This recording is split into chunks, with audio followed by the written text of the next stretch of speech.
भक्ति आपको तब प्राप्त होगी जब कोई संत आपके ऊपर प्रसन्न हो जाए, जब आप सत्संग करने लगो, तब भक्ति प्राप्त होगी। जब भक्ति के बारे में जानोगे तभी तो उसको मानोगे, तभी करोगे।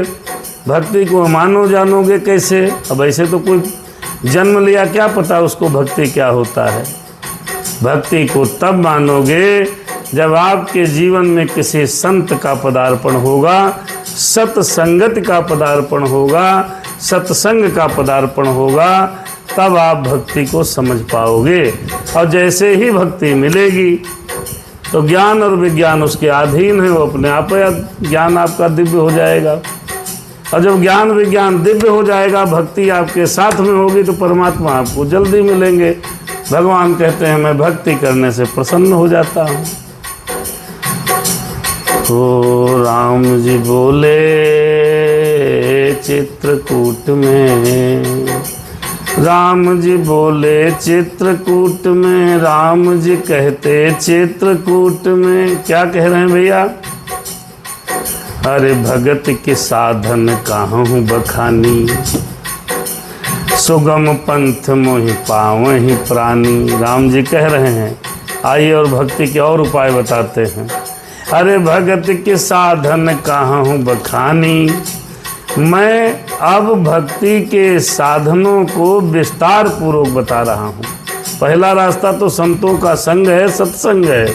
अब आइए भक्ति को प्राप्त करने के लिए उनके जो साधन हैं उनको विस्तार पूर्वक मैं कहता हूँ।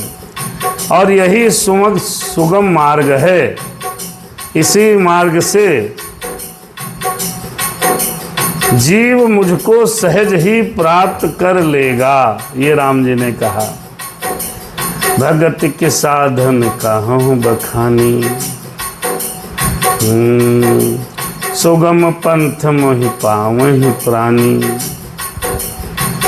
प्रथम ही विप्रचरण अति प्रीति, राम जी कहते चित्रकूट में।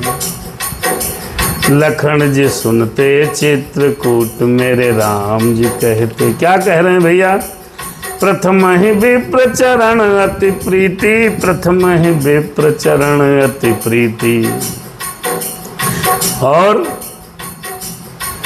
अरे निज निज कर्म निरत सुत रीति, निज निज कर्म निरत सुत रीति। राम कहते हैं, लक्ष्मण जी ने पूछा था भैया भक्ति कैसे प्राप्त करें, माया और जीव के बीच में अंतर क्या है, पाप को प्राप्त करने का साधन क्या है।